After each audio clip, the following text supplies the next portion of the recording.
ಈ ಕಾರ್ಯಕ್ರಮದ ಪ್ರಾಯೋಜಕರು ಗೀತಾಂಜಲಿ ಸಿಲ್ಕ್ಸ್, ಉಡುಪಿ.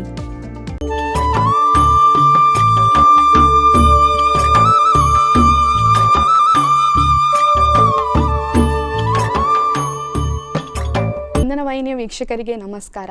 ಹೆಣ್ಣು ಮಕ್ಕಳ ಸಾಧನೆಯನ್ನು ಪರಿಚಯಿಸಿ ಅವರ ಬಗ್ಗೆ ಒಂದಿಷ್ಟು ಮಾತುಕತೆ ಆಡುವಂತಹ ವಿಶೇಷ ಕಾರ್ಯಕ್ರಮ ನಮ್ಮೂರ ಜಾಣೆ ಕಾರ್ಯಕ್ರಮ. ಈ ಕಾರ್ಯಕ್ರಮದ ಪ್ರಾಯೋಜಕರು ಗೀತಾಂಜಲಿ ಸಿಲ್ಕ್ಸ್. ಈ ದಿನ ನಮ್ಮ ಜೊತೆಗಿದ್ದಾರೆ ಒಬ್ಬರು ವಿಶೇಷವಾದ ಅತಿಥಿ. ನಾವು ಕಥೆಗಳನ್ನು ಓದ್ತೇವೆ, ಸೀರಿಯಲ್ಗಳನ್ನು ನೋಡ್ತೇವೆ, ಸಿನಿಮಾಗಳನ್ನು ನೋಡ್ತೇವೆ. ಕಥೆಗಳು ಬೇರೆ ಬೇರೆ ಆಗಿರ್ತವೆ, ಆದರೆ ನೈಜ ಕಥೆಗಳು ಅಂದಾಕ್ಷಣ ನಮಗೆ ತುಂಬ ಕುತೂಹಲ ಬರ್ತದೆ. ಇಂತಹ ನೈಜ ಕಥೆಗಳನ್ನು ಬರೆದಂತಹ ಕಥೆಗಾರ್ತಿ ಡಾಕ್ಟರ್ ನಮೃತ ಅವರು. ಬನ್ನಿ ಅವರನ್ನು ಕಾರ್ಯಕ್ರಮಕ್ಕೆ ಸ್ವಾಗತಿಸೋಣ. ನಮೃತ ಬಿ ಅವರಿಗೆ ಕಾರ್ಯಕ್ರಮಕ್ಕೆ ಸ್ವಾಗತ. Thank you. ನಾನು ಮೊದಲೇ ಹೇಳಿದೆ, ನೀವು ಕಥೆಗಳಿಗೆ ನೈಜ ರೂಪವನ್ನು ಕೊಡ್ತೀರಾ ಅಂತ. ಮೊದಲನೇದಾಗಿ ಕೇಳ್ತಾ ಬರಬೇಕಾದ್ರೆ, ಒಂದು ಕಥೆಯನ್ನು ಬರೀಬೇಕಾದ್ರೆ ಒಂದು ಕನ್ನಡ ಭಾಷೆ ಮೇಲೆ ಆಸಕ್ತಿ ಇರಬೇಕು, ಇಲ್ಲದಿದ್ದರೆ ಭಾಷಾಭಿಮಾನ ಇರಬೇಕಂತ ಹೇಳ್ತಾರೆ. ನಿಮ್ಮ ಒಂದು ಭಾಷಾಭಿಮಾನಕ್ಕೆ ಆಗಿರ್ಬೋದು ಕಾರಣ ಯಾರು? ಮತ್ತು ಕನ್ನಡದ ಟೀಚರ್ಸ್ ಬಗ್ಗೆ ಆಗಿರ್ಬೋದು, ಕನ್ನಡ ಒಂದು ಕಲಿಯುವಂಥದ್ರ ಬಗ್ಗೆ ಹೇಳಿ. ನಿಮ್ಮ ನನ್ನ ಭಾಷಾಭಿಮಾನಕ್ಕೆ ಕಾರಣನ ತಾಯಿ ಡಾಕ್ಟರ್ ಮಾಧವಿ ಎಸ್ ಭಂಡಾರಿಯವರು. ಅವರು ಸ್ವತಃ ಕನ್ನಡದ ಲೇಖಕಿ. ಹಾಗಾಗಿ ಅವರಿಂದ ನನಗೆ ಆ ಸ್ಫೂರ್ತಿ ಸಿಕ್ಕಿದೆ, ಆದರೆ ಒತ್ತಾಯ ಇಲ್ಲ. ನನ್ನ ಅಮ್ಮ ಯಾವತ್ತೂ ಕತೆ ಬರಿ ಅಥವಾ ಕವಿತೆಯಲ್ಲಿ ಆಸಕ್ತಿ ತೋರಿಸು ಅನ್ನೋ ಒತ್ತಾಯ ಯಾವತ್ತೂ ಮಾಡಿದ್ದಿಲ್ಲ. ನನಗೆ ಅನಿಸಿತ್ತು. ಮತ್ತು ಎರಡನೇದಾಗಿ ಹೇಳೋದಾದರೆ, ಈಗ ಎಲ್ಲರೂ ಇಂಗ್ಲೀಷ್ ಮೀಡಿಯಮ್ಗೆ ಸೇರಿಸ್ತಾರೆ, ಆದರೆ ನನ್ನ ತಾಯಿ ಹಾಗೆ ಮಾಡಲಿಲ್ಲ. ನನ್ನ ಪ್ರೈಮರಿ ಎಜುಕೇಷನ್ ಏನಿದೆ ಅದು ಕನ್ನಡ ಮಾಧ್ಯಮದಲ್ಲಿ ನಡೆದದ್ದು. ನಾನು Saint Mary's Kannada medium school ಏನಿದೆ ಉಡುಪಿಯಲ್ಲಿ, ಅಲ್ಲಿ ನನ್ನ ಪ್ರೈಮರಿ ಎಜುಕೇಷನ್ ನಡೆದದ್ದು. ಸೊ ಹಾಗಾಗಿ ಕನ್ನಡ ಅನ್ನೋದನ್ನು ನಾನು ಪ್ರಾಥಮಿಕ ಹಂತದಲ್ಲೇ ಕಲ್ತಿದ್ದೇನೆ. ಸೊ ಆ ಮೂಲಕ ನನ್ನ ಕನ್ನಡ ಶುದ್ಧವಾಗಿದೆ. ಅದು ನನ್ನ ಬರವಣಿಗೆಗೆ ಖಂಡಿತ ಒಂದು ಹೆಲ್ಪ್ ನೀಡಿದೆ. ನಂತರ ನಾನು ಇಂಗ್ಲೀಷ್ ಮೀಡಿಯಮ್ಗೆ ಹೋದೆ ಹೈಸ್ಕೂಲ್ ನಂತರ, ಮತ್ತೆಲ್ಲ ಹೈಯರ್ ಎಜುಕೇಷನ್ ಎಲ್ಲ ಇಂಗ್ಲೀಷ್ ಮಾಧ್ಯಮದಲ್ಲೇ ನಡೀತಾ ಹೋಯಿತು. ಬಟ್ ಆಗ ಕನ್ನಡ ಮಾಧ್ಯಮದಲ್ಲಿ ನನಗೆ ಸಿಕ್ಕಿದ ಸುಲೋಚನಾ ಟೀಚರ್ ಇರ್ಬೋದು, ಲಕ್ಷ್ಮಿ ಟೀಚರ್ ಇರ್ಬೋದು, ಅವರು ಕತೆ ಅಥವಾ ಇದು ಕವಿತೆ ಬರಲಿಕ್ಕೆ ಇನ್ಸ್ಪಿರೇಷನ್ ಅಲ್ಲ, ಆದರೆ ಅವರು ಆ ಕನ್ನಡ ಶುದ್ಧಗೊಳಿಸಲಿಕ್ಕೆ ನನಗೆ ಸಹಾಯ ಮಾಡಿದ್ದಾರೆ. ಖಂಡಿತವಾಗಿ ಅದನ್ನು ಅವರನ್ನು ನಾನು ನೆನಪಿಸ್ಕೊಳ್ಳೇಬೇಕು. ಓಕೆ, ನೀವು ಬರೆದಂತಹ ಮೊದಲ ಕತೆ? ನಾನು ಡಿಗ್ರಿ ಕಾಲೇಜ್ನಲ್ಲಿದ್ದಾಗ, ಪೂರ್ಣಪ್ರಜ್ಞಾ ಕಾಲೇಜ್ನಲ್ಲಿರುವಾಗ ನನಗೆ ಅದು ಕಂಪಲ್ಸರಿ ಆಗಿತ್ತು, ಒಂದು EC and CC ಅಂದರೆ extra curricular and curricular activities ಅಂತ. ಅದರಲ್ಲಿ ಮಾರ್ಕ್ಸ್ ಕೂಡ ಇತ್ತು, ಯೂನಿವರ್ಸಿಟಿಗೆ ಹೋಗ್ತಿತ್ತು, ಮಾರ್ಕ್ಸ್ಗೋಸ್ಕರ ಆದರೂ ನಾವು ಸೇರಲೇಬೇಕಿತ್ತು. ಅಂಥ ಒಂದು ಭಾಗಕ್ಕೆ ನಾನು ಸೇರಿದ್ದೆ. ಅದರಲ್ಲೂ ನಾನು ವಾಲ್ ಮ್ಯಾಗಝೀನ್ ಆ್ಯಂಡ್ ಈ ರೈಟಿಂಗ್ಸ್ ಎಲ್ಲ ಏನಿದೆ ಆ ಸೆಕ್ಷನ್ನಿಗೆ ನನ್ನನ್ನು ನಾನು ಅಳವಡಿಸ್ಕೊಂಡಿದ್ದೆ. ಅಲ್ಲಿ ನನಗೆ ಒಂದು ಸತಿ ಏನಾಯಿತು, ಒಂದು ಕಾಲೇಜಿನ ವಾರ್ಷಿಕೋತ್ಸವ ಸಂದರ್ಭದಲ್ಲಿ ಕೆಲವೊಂದು ಚಿತ್ರ ನೋಡಿ ಕಥೆ, ಈ ಥೀಮ್ ಕೊಟ್ಟು ಕಥೆ ಎಲ್ಲ ಕೊಡ್ತಿದ್ರು. ನನ್ನ ಅಮ್ಮನೇ ಅದರ ಇನ್ಚಾರ್ಜ್, ಸತ್ಯ ಹೇಳಬೇಕು ಅಂದರೆ. ಆದರೆ ಯಾವತ್ತೂ ಇದರಲ್ಲಿ ಪಾರ್ಟಿಸಿಪೇಟ್ ಮಾಡು ಅಂತ ಅವರು ಹೇಳಿದ್ದಿಲ್ಲ. ಒಂದು ಥೀಮನ್ನು ನಾನು ನೋಟಿಸ್ ಬೋರ್ಡಲ್ಲಿ ನೋಡ್ತಿರುವಾಗ ಒಂದು 4 ಪಂಕ್ತಿ ಇತ್ತು ಅದರಲ್ಲಿ. ಅದನ್ನು ಓದಿದಾಗ ನನ್ನ ಕಲ್ಪನೆಯಲ್ಲಿ ಏನೋ ಒಂದು ಕಥೆ ಹುಟ್ಕೊಳ್ತು. ನಾನು ಅಮ್ಮನ ಹತ್ರ ಹೇಳಿದೆ, ಅಮ್ಮ ನಾನು ಇದರಲ್ಲಿ ಪಾರ್ಟಿಸಿಪೇಟ್ ಮಾಡ್ತೇನೆ ಅಂತ ಹೇಳಿದೆ. ಬೇಕಾದ್ರೆ ನೀನು ಮಾಡು, ನಿನ್ನಿಷ್ಟ ಅಂತ ಹೇಳಿದರು. ಹೋದೆ, ಬರೆದೆ. ಒಂದು 8-10 ಜನ ಇದ್ದರು ಆಗ. ಆಮೇಲೆ ಒಂದು 3-4 ದಿನ ನಂತರ ಅಮ್ಮನೇ ಬಂದು ಹೇಳಿದೆ, ರಿಸಲ್ಟ್ ಅಫಿಷಿಯಲಿ ಅನೌನ್ಸ್ ಆಗಿರಲಿಲ್ಲ, ನಿನ್ನ ಕತೆಗೆ ಫಸ್ಟ್ ಪ್ರೈಸ್ ಬಂದಿದೆ ಅಂತ. ನಾನಾಗ ಜಜಸ್ ಹತ್ರ ಕೇಳಿದೆ, ಏನು ನೋಡಿದ್ರಿ ನೀವು ಆ ಕಥೆಯಲ್ಲಿ ಅಂತ. ಅದು ನಿರೀಕ್ಷೆ ಅನ್ನುವ ಕಥೆ, ಅದು ಹೆಸರು. ಒಂದು 2 ಪುಟದ ಕಥೆ ಆಗಿತ್ತಷ್ಟೇ. ಒಂದು ಮಿಲಿಟ್ರಿ ಬ್ಯಾಕ್ಗ್ರೌಂಡ್ ಇಟ್ಕೊಂಡು ಒಬ್ಬ ಕಾರ್ಗಿಲ್ ಯುದ್ಧಕ್ಕೆ ಹೋದವನ ಒಂದು ಕಥೆ. ಅವ್ರು ಹೇಳಿದ್ರಂತೆ, ಅವನ ತಾಯಿಯ ಸಿಂಬಳವನ್ನು ಸೆರಗಲ್ಲಿ ಒರೆಸೋದು, ದೇವರ ತುಳಸಿ ಕಟ್ಟೆಯ ಮುಂದೆ ತುಪ್ಪ ದೀಪ ಇಡೋದು, ಇದರ ತುಂಬ ನೈಜವಾಗಿತ್ತು. ಹಾಗಾಗಿ ನನಗೆ ಈ ಕತೆ ಇಷ್ಟ ಆಯಿತು ಅಂತ ಅವರು ತೀರ್ಪುಗಾರರು ನಂಗೆ ಹೇಳಿದರು. ನಾನು ಆಗಲೂ ಹೇಳಿಲ್ಲ ನನ್ನ ಮಗಳು ಅವಳು ಅಂತ ಹೇಳಿ. ಆಮೇಲಿಂದ ನಂಗೆ ಅನಿಸಿತು, ನನ್ನಲ್ಲಿ ಕಥೆ ಬರೆಯುವ ಸಾಮರ್ಥ್ಯ ಇದೆ, ನಾನು ಯಾಕೆ ಬರಿತಾ ಹೋಗಬಾರ್ದು ಅಂತ ಅನಿಸಿತು. ಹೀಗೆ ಡಿಗ್ರಿ ಕಾಲೇಜಿಂದ ಶುರುವಾದ. ಅದಕ್ಕಿಂತ ಮುಂಚೆ ನಾನು ಬರೀತಿರ್ಲಿಲ್ಲ, ಓದ್ತಿದ್ದೆ ಮಾತ್ರ. ಓಕೆ, ನೀವು ಯಾವುದಾದ್ರೂ ಅಂದರೆ ಬರೆದಂಥ ಕತೆಗೆ ಸ್ಪೆಷಲಿ ಯಾವುದಾದ್ರು ಅವಾರ್ಡ್ ಮೇಲೆ ಸಿಕ್ಕಿದೆ. ನನ್ನ ವೈಶಾಖದ ಉರಿಬಿಸಿಲು ಕತೆಗೆ ಕನ್ನಡ ಸಾಹಿತ್ಯ ಅಕಾಡೆಮಿ, ಇದರಿಂದ ಕನ್ನಡ ಸಾಹಿತ್ಯ ಪರಿಷತ್ತು ಉಡುಪಿ ತಾಲೂಕು ಮಟ್ಟದಿಂದ ಪ್ರಥಮ ಪ್ರಶಸ್ತಿ ಸಿಕ್ಕಿತ್ತು, ಅದು ಡಿಗ್ರಿಯಲ್ಲಿರುವಾಗ. ಮತ್ತು ಬಂಗಾರದ ಪಂಜರ ಅನ್ನುವ ಕತೆಗೆ ಉಡುಪಿ ಮಿತ್ರದಿಂದ ಪ್ರಶಸ್ತಿ ಸಿಕ್ಕಿತ್ತು. ಹಾಗೆ ವಿಜಯ ಕಾಲೇಜ್ ಮುಲ್ಕಿಯವರು ಆಯೋಜಿಸಿದ್ದ ಒಂದು ಕಥಾ ಪ್ರಶಸ್ತಿಗಲ್ಲೂ ನನಗೆ ದ್ವಿತೀಯ ಬಹುಮಾನ ಸಿಕ್ಕಿದೆ ನನ್ನ ಒಂದು ಕಥೆಗೆ.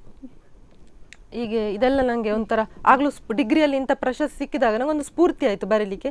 ತದನಂತರ ನಾನು ನನ್ನ ಕತೆಗಳು ಉದಯವಾಣಿಯಲ್ಲಿ, ತರಂಗ, ತುಷಾರದಲ್ಲಿ ಒಂದೊಂದಾಗಿ ಪ್ರಕಟ ಆಗ್ತಾ ಹೋಯಿತು. ಆಗ ಇನ್ನೂ ನನಗೆ ಅದು ಹುಮ್ಮಸ್ಸು ಜಾಸ್ತಿ ಕೊಡ್ತು. ಮತ್ತೆ ಬರೀಲಿಕ್ಕೆ ಬೇರೆ ಬೇರೆ ಜಾಸ್ತಿ ಓದಿದೆ, ಯಾಕೆಂದ್ರೆ ಓದದೆ ಬರೀಲಿಕ್ಕೆ ಆಗುದಿಲ್ಲ, ಅನುಭವ ಇಲ್ಲದೆ ಬರೀಲಿಕ್ಕೆ ಆಗುದಿಲ್ಲ. ಮತ್ತೆ ಅನುಭವವನ್ನು ಮೆಲುಕು ಹಾಕ್ತಾ ಇದ್ದೆ, ಸ್ವಲ್ಪ ಎಡಿಟಿಂಗ್ ಎಲ್ಲ ಕೊಡ್ತಿದ್ದೆ. ಅಂದ್ರೆ ಇನ್ನು ಯಾಕೆಂದ್ರೆ ಎಕ್ಸ್ಪೆಕ್ಟೇಷನ್ ಜಾಸ್ತಿ ಆಗ್ತದೆ. ಉದಯವಾಣಿಯಲ್ಲಿ, ತರಂಗದಲ್ಲಿ, ತುಷಾರದಲ್ಲಿ ಬಂದಾಗ ಇನ್ನೂ ಚೆನ್ನಾಗಿ ಬರೀಬೇಕು, ಯಾಕೆಂದ್ರೆ ಮತ್ತೆ ಹೋಗಿ ರಿಜೆಕ್ಟ್ ಆದರೆ ನಂಗೊಂಥರ ನನ್ನ ಮನಸ್ಸಲ್ಲಿ ಕಸಿವಿಸಿ ಆಗ್ತದಲ್ಲ. ಆಗ ಸ್ವಲ್ಪ ಅಪ್ಪನಿಗೆ ಅಮ್ಮನಿಗೆ ನೀವು ನೋಡಿ ನಿಮ್ಗೆ ಏನು ಅನಿಸ್ತದೆ ಅಂತ ಕೊಡ್ತಿದ್ದೆ.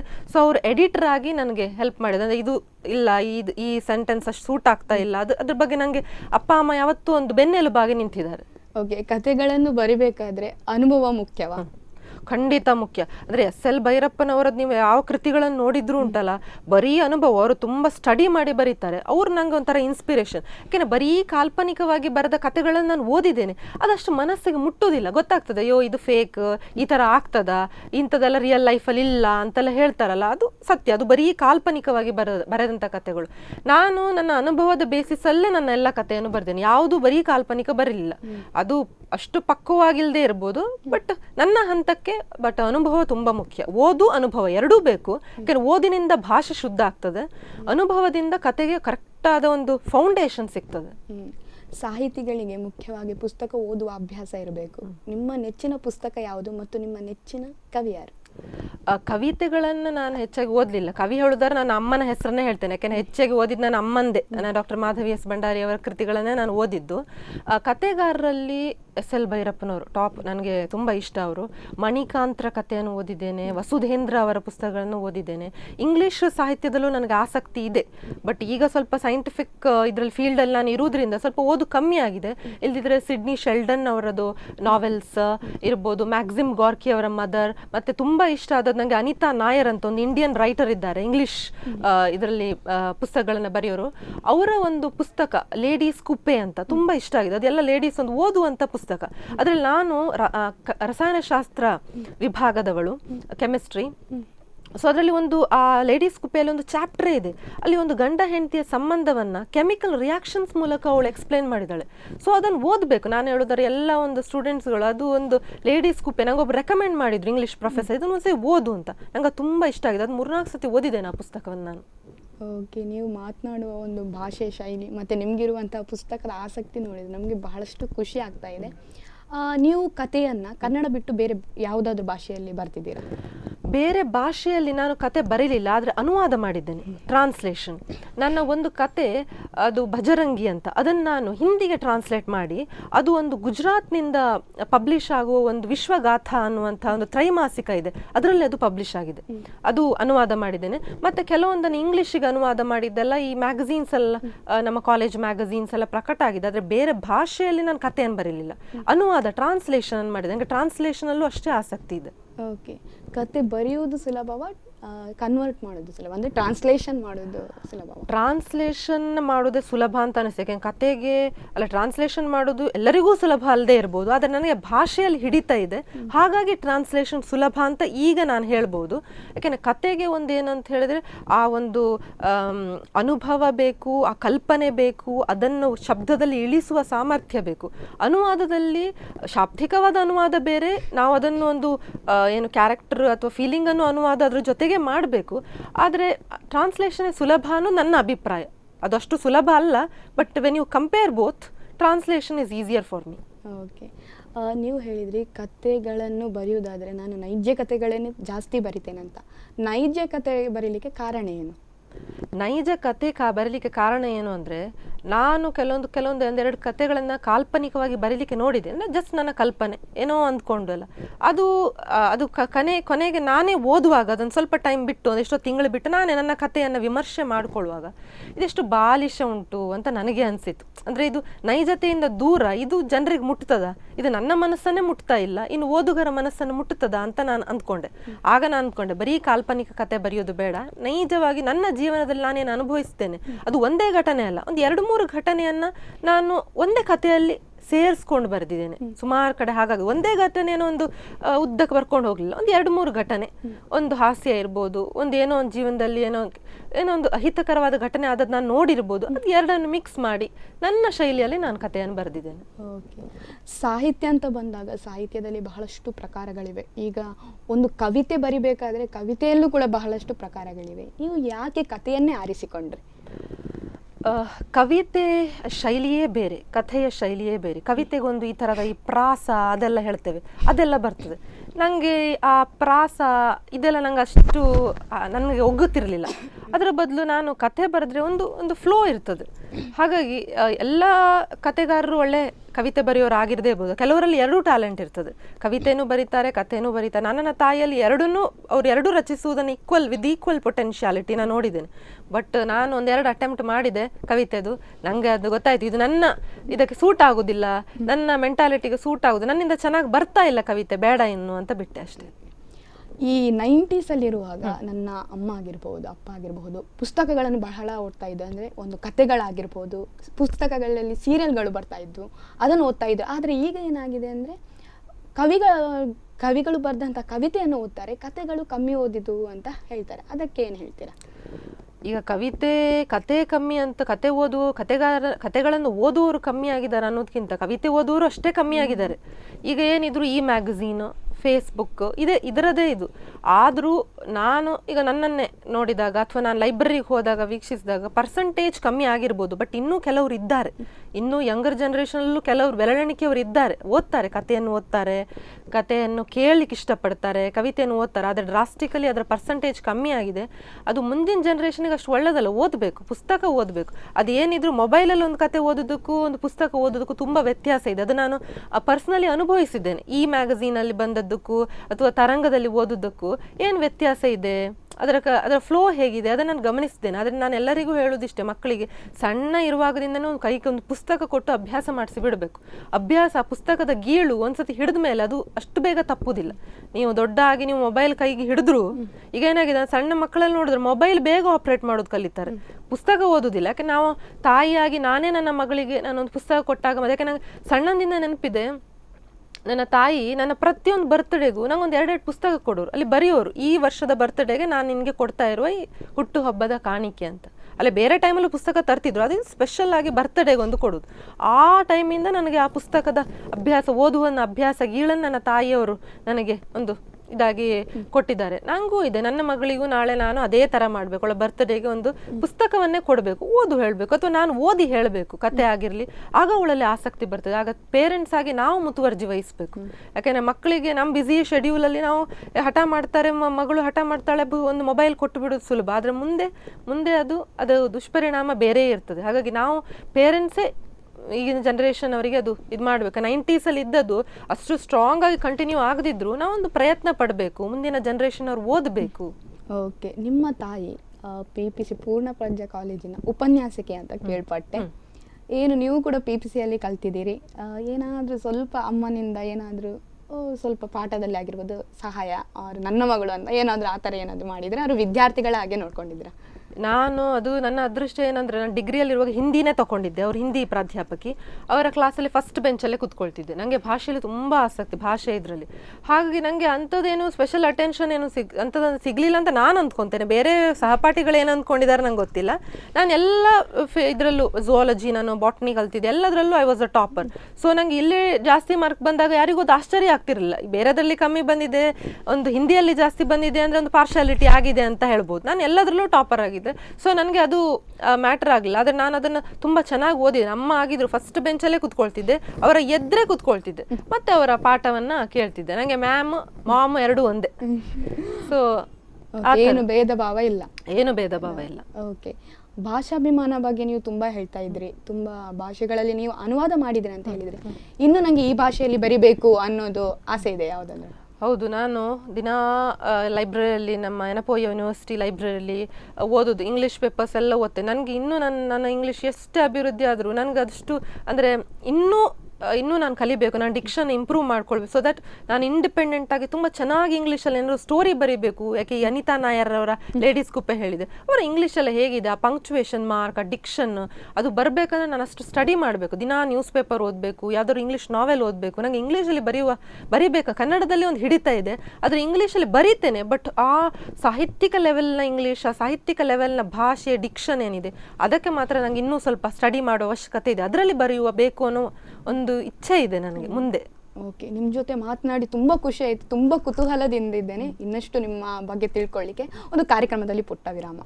ಕತೆಗಾರ್ತಿಯರು ಯಾವ ರೀತಿ ಕಥೆಯನ್ನು ಬರೀತಾರೆ, ಎಷ್ಟು ರೋಚಕವಾಗಿ ಬರೀತಾರಂತ ಇವತ್ತಿನ ನಮ್ಮ ಕತೆಗಾರ್ತಿ ನಮೃತ ಬಿ ಅವರು ಹೇಳ್ತಾ ಇದ್ರು. ಅವರ ಜೊತೆ ಇನ್ನಷ್ಟು ಮಾತನಾಡೋಣ ಕಾರ್ಯಕ್ರಮದಲ್ಲಿ ಪುಟ್ಟ ವಿರಾಮ. ಈ ಕಾರ್ಯಕ್ರಮದ ಪ್ರಾಯೋಜಕರು ಗೀತಾಂಜಲಿ ಸಿಲ್ಕ್ಸ್, ಉಡುಪಿ.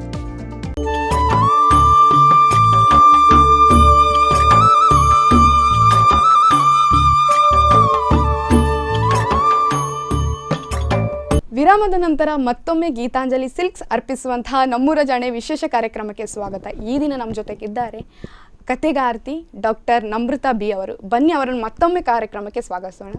ಮೇಡಮ್, ಮತ್ತೊಮ್ಮೆ ಕಾರ್ಯಕ್ರಮಕ್ಕೆ ಸ್ವಾಗತ. ನನಗಂತೂ ನಿಮ್ಮ ಜೊತೆ ಮಾತಾಡಲಿಕ್ಕೆ ಖುಷಿ, ಯಾಕಂದರೆ ನೀವು ಮಾತನಾಡುವಂತಹ ಒಂದು ಭಾಷೆ ಕ್ಲಿಯಾರಿಟಿ ಮತ್ತು ಒಂದು ಮಾತನಾಡುವಂತಹ ಒಂದು ರೀತಿ ಬಹಳ ಖುಷಿ ಆಗ್ತಾ ಇದೆ. ಯಾಕಂದರೆ ನೀವು ಅಷ್ಟು ಆಸಕ್ತಿ ಇದೆ. ಒಂದು ಕಥೆಯನ್ನು ಬರೆಯುವಾಗ ಸಹ ಹಾಗೆ ಕ್ವಾಲಿಟಿ ಮತ್ತು ಕ್ವಾಂಟಿಟಿ ಮುಖ್ಯ ಆಗ್ತದೆ. ಅಂದರೆ ನಾವು ಎಷ್ಟೇ ಕ್ವಾಲಿಟಿಯಾಗಿ ಬರೆದು ತುಂಬ ಉದ್ದ ಆದರೆ ಬೋರ್ ಆಗ್ತದೆ ಅಂತ ಹೇಳ್ತಾರೆ. ಅದ್ರ ಬಗ್ಗೆ ನೀವೇನು ಹೇಳ್ತೀರಾ? ಖಂಡಿತ ಅದು ಆಗಿದ್ದಿದೆ. ಅಥವಾ ನಾನು ಒಂದು ಓದುಗಳಾಗಿ ನಾನೇ ಓದುವಾಗ ಕ್ವಾಲಿಟಿ ಚೆನ್ನಾಗಿರುತ್ತೆ, ಕ್ವಾಂಟಿಟಿ ಎಷ್ಟು ಜಾಸ್ತಿ ಅಂದರೆ ಕಡೆಯವರೆಗೆ ಓದಲಿಕ್ಕಾಗದೆ ನಾನು ಒಂದು 2 ಪೇಜ್ ಸ್ಕಿಪ್ ಮಾಡಿ ಕಡೆಗೆ ಲಾಸ್ಟ್ ಸ್ಟಾನ್ಸ ಅಂದರೆ ಏನಾಯಿತು ಕಥೆಯಲ್ಲಿ ಕಡೆಗೆ ಅದೊಂದು ಓದುವ ನಾವು ಅಂತ ಮಾಡಿದ್ದು ಇದೆ. ಈಗಿನ ಕಾಲದಲ್ಲಿ ನಾನು ನೋಡುವಾಗ ನಾನೇ ಒಂದು ಉದಯವಾಣಿಯಲ್ಲಿ ಬರೆದ ಕತೆ ಅವತಾರ, ಅದು ಅಂದರೆ ಕಥೆಯ ಸೀಕ್ವೆನ್ಸ್ ಆಗಿತ್ತು. ನಾನು ಅಷ್ಟು ಬರೀಲೇಬೇಕಿತ್ತು, ಅವರು ಫುಲ್ ಪ್ರಕಟಿಸಿದ್ರು ಅದರಲ್ಲಿ. ಆಗ ಕೆಲವರು ನಮ್ಮ ಮೇಲ್ ಐ ಡಿ ಕೊಟ್ಟಿರ್ತಾರೆ, ಮೇಲ್ ಐ ಡಿಗೆ ಕಮೆಂಟ್ ಮಾಡ್ತಾರಲ್ಲ, ಆಗ ಅವ್ರು ಬರೆದಿದ್ರು ತುಂಬ ಚೆನ್ನಾಗಿ ಬರೆದಿದ್ದೀರಿ, ಅದು ಸ್ವಲ್ಪ ಉದ್ದ ಆಯಿತು ನನಗೆ ಅಂತ ಅನಿಸಿತ್ತು ಅಂತ ಬರೆದಿದ್ರು. ಆಗ ನಾನು ಅನಿಸಿ ಸ್ವಲ್ಪ ಶಾರ್ಟ್ ಮಾಡಬೇಕಿತ್ತೇನೋ ಸ್ಟೋರಿ ಅಂತ. ಸೊ ಈಗಿನ ಕಾಲದಲ್ಲಿ ಪೇಷನ್ಸ್ ತಪ್ತಾ ಇದೆ, ಡಿಜಿಟಲ್ ಯುಗ, ಎಲ್ಲರಿಗೂ ಕ್ವಿಕ್ ಆಗಿ ಆಗಬೇಕು.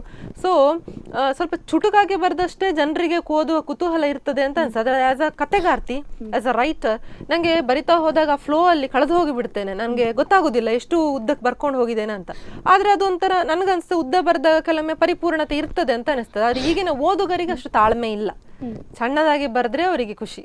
ಓಕೆ, ಅಂದರೆ ಈಗ ನೋಡಿ, ಮುಂದೆ ನೀವು ಸಣ್ಣದಿರುವಾಗ ನಾನು ಹೇಳೋದಾದರೆ ನೀವು ಬರೆದಂತಹ ಕಥೆಗಳಿಗೆ ಅವಕಾಶಗಳು ತುಂಬ ಇತ್ತು. ಅಂದರೆ ಪತ್ರಿಕೆಗಳಲ್ಲೇ ಆಗಿರ್ಬೋದು, ಮ್ಯಾಗಝಿನ್ಗಳಲ್ಲೇ ಆಗೋದು ಬರೆಯುವಂಥದ್ದು ತುಂಬ.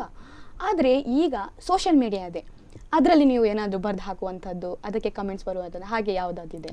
ಹೌದು, ಈಗ ಯಾಕೆಂದರೆ ಉದಯವಾಣಿಯಲ್ಲೂ ಸಾಪ್ತಾಹಿಕ ಸಂಪದ ನಿಂತಿದೆ, ಮತ್ತು ತರಂಗ, ತುಷಾರ್ ಅದರಲ್ಲೂ ಕತೆಗಳನ್ನು ಹಾಕೋದು ಈಗ ತುಂಬ ಕಮ್ಮಿ ಮಾಡಿದ್ದಾರೆ. ಅದರಲ್ಲಿ ಒಂಥರ ಅದು ಬೇರೆ ವೇಯಲ್ಲಿ ನಡೀತಾ ಇದೆ ಈಗ ಪೋಸ್ಟ್ ಕೊರೋನಾ. ನಾನು ಕರೆಕ್ಟಾಗಿ ಎಕ್ಸಾಕ್ಟ್ ವರ್ಡ್ ಯೂಸ್ ಮಾಡೋದಾದರೆ, ಆಗ ನಾನೇನು ಮಾಡಿದೆ, ವಿಶ್ವಗಾಥ ಅಂತ ಒಂದು ದುಬೈಯಿಂದ ಒಂದು ಈ ಪತ್ರಿಕೆ ಪ್ರಕಟ ಆಗ್ತದೆ. ಅಲ್ಲಿ ಎಲ್ಲ ಸಾಹಿತಿಗಳು, ಎಲ್ಲ ಇಂಥ ಬುದ್ಧಿಜೀವಿಗಳು, ಸಾಹಿತಿಗಳು ಏನೇನಿದ್ದಾರೆ ಅವರೆಲ್ಲ ಅದರಲ್ಲಿ ಒಂದು ಅಟ್ಯಾಚ್ ಆಗಿದ್ದಾರೆ.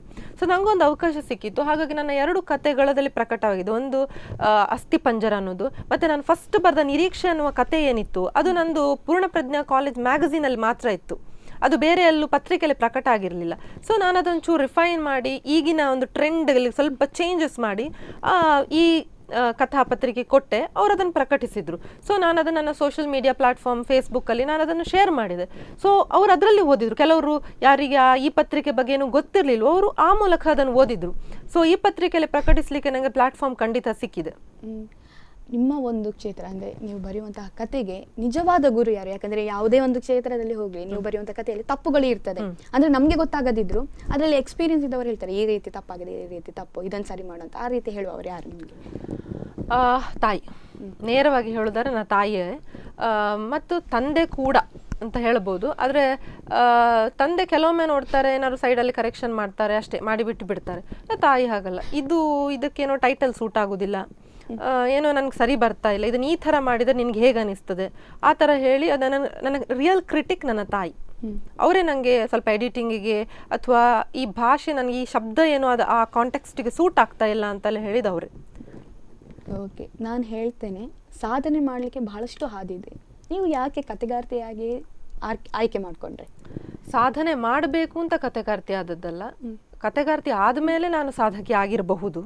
ಆದರೆ ಕಥೆಯನ್ನು ನಾನು ಅಂದರೆ ಏನೋ ಇಂಟ್ರೆಸ್ಟ್ ಬಂತು ಬರೆದೆ. ನನಗೆ ಈ ಬೇರೆ ಅಂದರೆ ಈ ಕ್ರಾಫ್ಟ್ಸಲ್ಲಿ, ರಂಗೋಲಿ ಅದರಲ್ಲಿ ನನಗೆ ಯಾವತ್ತೂ ಆಸಕ್ತಿ ಬರಲಿಲ್ಲ. ಕುಕ್ಕಿಂಗಲ್ಲಿ ಆಸಕ್ತಿ ಇದೆ, ತುಂಬ ಆಸಕ್ತಿ ಇದೆ. ಅದು ಬಿಟ್ಟು ಎಲ್ಲರಿಗೂ, ಪ್ರತಿಯೊಂದು ವ್ಯಕ್ತಿಗೂ ನಾನು ನೋಡಿದ ಹಾಗೆ ನನ್ನ ಸಹಪಾಠಿಗಳಲ್ಲಿ ಒಬ್ಳು ರಂಗೋಲಿ ಬರೆಯೋದು ತುಂಬ ಇಂಟ್ರೆಸ್ಟ್ ಇರ್ತದೆ, ಒಬ್ಳಿಗೆ ಡ್ರಾಯಿಂಗ್ ಮಾಡೋದು, ಒಬ್ಳು ಡ್ಯಾನ್ಸ್ ಮಾಡೋದ್ರಲ್ಲಿ ಭರತನಾಟ್ಯಂ ಇಂಟ್ರೆಸ್ಟ್ ಇರ್ಬೋದು.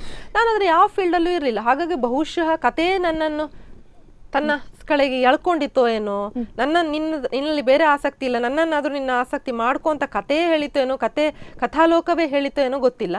ಸೊ ಕಥೆಯನ್ನು ನಾನು ಆಯ್ಕೆ ಮಾಡ್ಕೊಳ್ಳಿಲ್ಲ, ಕಥೆಯ ಒಂದು ಫ್ಲೋ ಅಲ್ಲಿ ಬಂತು, ಅದು ನನ್ನ ಜೀವನದ ಒಂದು ಭಾಗವಾಗಿಯೇ ಮುಂದೆ ಬಂತು ವಿನಃ ನಾನು ಸಾಧನೆ ಇದರಲ್ಲೇ ಮಾಡಬೇಕು ಅಂತ ಯಾವತ್ತೂ ಮುಂದೆ ಹೋಗಿದ್ದಿಲ್ಲ. ಅದು ಆ ಜೀವನದ ಒಂದು ದಾರಿಲೇ ಅದು ನನ್ನ ಜೊತೆಗೆ ನಡೀತಾ ಹೋಯ್ತು. ಓಕೆ, ಒಂದು ಕತೆ ಆಗಿರಬಹುದು, ಸಾಹಿತ್ಯಗಳನ್ನು ಹೊರತುಪಡಿಸಿ ನಿಮ್ಮ ಎಜುಕೇಷನ್ ಏನು, ಅದರ ಬಗ್ಗೆ? ನಾನು ಮೊದಲೇ ಹೇಳಿದ ಹಾಗೆ ನಾನು primary education Saint Mary's Kannada medium ಸ್ಕೂಲಲ್ಲಿ ಆಯಿತು. ನಂತರ ನಾನು ಗೌರ್ಮೆಂಟ್ ಹೈಸ್ಕೂಲ್ ಒಳಕಾಡಲ್ಲಿ ಇಂಗ್ಲೀಷ್ ಮೀಡಿಯಂ ಶುರುವಾಗಿತ್ತು. ನಾನು ಅಲ್ಲಿ ಹೈಸ್ಕೂಲಿಗೆ ನನ್ನ ತಾಯಿಯವರು ಅಲ್ಲಿ ಸೇರಿಸಿದ್ರು.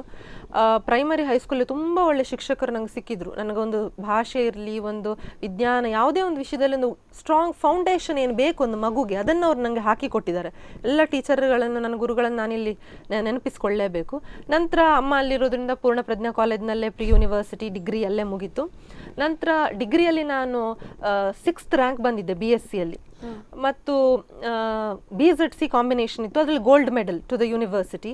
ಮತ್ತು ಹಿಂದಿ ಭಾಷೆಯಲ್ಲಿ ಆಗ 3 ಕೋರ್ಸ್ಗಳನ್ನು ಸೇರಿಸಿ, ಅಂದರೆ BCom, BSc, BA ಎಲ್ಲ ಮಕ್ಕಳಲ್ಲಿ ಕಂಪೀಟ್ ಮಾಡಿ ನನಗೆ ಟಾಪ್ ಆಗಿದ್ದಕ್ಕೆ ವನಮಾಲಿದಾಸ್ Gokaldas charitable trust price university ಅವರೇ ಕೊಟ್ಟಿದ್ರು. ಸೊ ಆ ಟೈಮಲ್ಲಿ ನನಗೆ ಶೈಕ್ಷಣಿಕವಾಗಿ ಒಳ್ಳೆಯ ಪರ್ವ ಅದು ನಂದು. ನಂತರ ನಾನು ಮಾಸ್ಟರ್ಸ್ ಇನ್ ಕೆಮಿಸ್ಟ್ರಿಯನ್ನು ಮಾಹೆ ಅಂದರೆ ಫಾರ್ಮಲ್ಲಿ ಮಣಿಪಾಲ್ ಯೂನಿವರ್ಸಿಟಿ ಅಲ್ಲಿ ಮಾಡಿದೆ. ಅಲ್ಲಿ CGPA 9.65 ಇತ್ತು, ಅಲ್ಲೂ ಟಾಪರ್ ಆಗಿದೆ. ಸೊ ನನಗೆ ಅಲ್ಲಿ PhDಯ ಇದು ಸ್ಟೈಪೆಂಡ್ ಕೊಟ್ಟು ಅವರೇ ಯೂನಿವರ್ಸಿಟಿಯವರೇ ನನಗೆ ಸ್ಟ್ರಕ್ಚರ್ಡ್ PhD ಫೆಲೋ ಆಗಿ ನನ್ನನ್ನು ತಗೊಂಡ್ರು. ಅವರೇ ನಂಗೆ ದುಡ್ಡು ಕೊಟ್ಟು ನನ್ನ ಕೈಯಲ್ಲಿ, ಅಂದರೆ ಸಂಬಳ ಅಂತ ಅಂದ್ಕೊಳ್ಬೋದು ಆಗಲೇ, ಕೊಟ್ಟು ನನ್ನನ್ನು PhDಗೆ ಅಲ್ಲಿ ಎನ್ರೋಲ್ ಮಾಡಿಸಿದ್ರು. ಅಲ್ಲಿ 3 ವರ್ಷದಲ್ಲೇ ನಾನು ನನ್ನ PhDಯನ್ನು ಮುಗಿಸಿದ್ದೆ. ಡಾಕ್ಟರ್ ಸಂತೋಷ್ ಎಲ್ ಗಾಂವ್ಕರ್ ಅಂತ ಹೇಳಿ ನನ್ನ ಗೈಡ್. ಹೆಟ್ರೋಸೈಕಲ್ಸ್ ಮೇಲೆ ನಾನು PhDಯನ್ನು ಮಾಡಿದ್ದು. 3.25 ವರ್ಷದಲ್ಲೇ ನನ್ನ PhD ಮುಗೀತು. ಸೊ ಮಾಹೆಯಿಂದವೇ ನಾನು ಡಾಕ್ಟರೇಟ್ ಡಿಗ್ರಿಯನ್ನು ಪಡ್ಕೊಂಡೆ. ಓಕೆ, ನೀವು ಇಷ್ಟೊಂದು ಪದವೀಧರರು, ಡಾಕ್ಟರೇಟ್ ಪದವೀಧರರು, ಒಂದು ಶಿಕ್ಷಕಿಯ ಒಂದು ಪುತ್ರಿ ಅಂತ ಹೇಳುವಾಗ ಅಮ್ಮ ಇದ್ದಾರೆ, ಅಮ್ಮ ಟೀಚರ್, ಅದಕ್ಕೆ ಟಾಪರ್ ಅಂತ ಹೇಳ್ತಾರೆ ಅಂತ ಹೇಳ್ಬೋದು. ನೀವು ನಿಮ್ಮ ಆಸಕ್ತಿಯಲ್ಲೇ ಓದಿದ ಅವ್ರ ಅಮ್ಮ ಓದು ಹೇಳಿದಕ್ಕೆ? ಖಂಡಿತ ಯಾವತ್ತೂ ಹೇಳಲಿಲ್ಲ. ನಾನು ಕೆಲವೊಮ್ಮೆ ಅಂದ್ಕೊಳ್ಳೋದುಂಟು ಕಂಪೇರ್ ಮಾಡಿ, ಅಯ್ಯೋ ಬೇರೆಯವರು ಬೇರೆ ಮಕ್ಕಳನ್ನು ನೋಡುವಾಗ ಎಕ್ಸಾಮ್ ಹಾಲಲ್ಲೆಲ್ಲ ಜ್ಯೂಸ್ ಎಲ್ಲ ತೊಗೊಂಡು ಬರುವಾಗ ಮನಸ್ಸಲ್ಲಿ ನನ್ನ ಅಮ್ಮ ಯಾವತ್ತೂ ನನಗೆ ಜ್ಯೂಸ್ ತರಲಿಲ್ಲ ಎಕ್ಸಾಮ್ ಟೈಮಲ್ಲಿ. ಕೆಲವರೆಲ್ಲ ಬಂದು ಚಪಾತಿ ಎಲ್ಲ ತುರ್ಕಿಸಿದ್ದು ನಾನು ನೋಡಿದ್ದೇನೆ. ನನ್ನ ಅಮ್ಮ ಯಾವತ್ತೂ ಬರಲಿಲ್ಲ. ಅಂದರೆ ಎಕ್ಸಾಮ್ ಟೈಮಿಗೆ ಬಿಡಲಿಕ್ಕೆ ಹೊರಗಡೆ ಬರ್ತಿದ್ರು ಗೇಟ್ವರೆಗೆ ಅಷ್ಟೇ, ಆಯ್ತಾ. ಅದು ಬಿಟ್ಟರೆ ಬೇರೆ ಏನೂ ಇಲ್ಲ.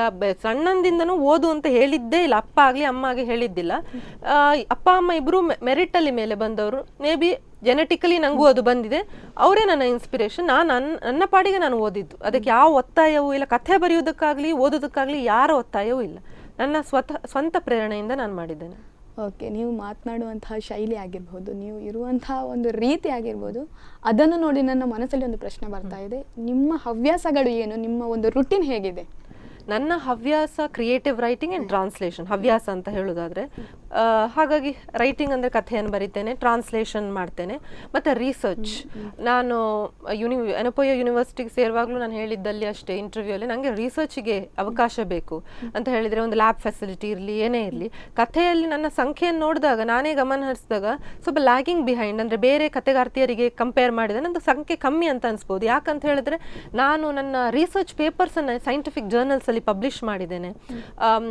ಸೈಂಟಿಫಿಕ್ ಏನು ಟಾಕ್ಸನ್ನು ಆಕಾಶವಾಣಿಯಲ್ಲಿ ಕೊಟ್ಟಿದ್ದೇನೆ. ಸೊ ಅದಕ್ಕೆ ಸೈಂಟಿಫಿಕ್ ಫೀಲ್ಡಲ್ಲಿ ಏನಿದೆ ಅದರಲ್ಲಿ ಸ್ಟಡಿ ನಾನು ಈಕ್ವಲಿ ಮಾಡಿದ್ದೇನೆ. ಸಾಹಿತ್ಯ ಏನಿದೆ ಅದಕ್ಕೆ ಅಷ್ಟೇ ಈಕ್ವಲ್ ಇಂಪಾರ್ಟೆನ್ಸ್ ನಾನು ಸೈನ್ಸಿಗೆ ಕೊಟ್ಟಿದ್ದೇನೆ.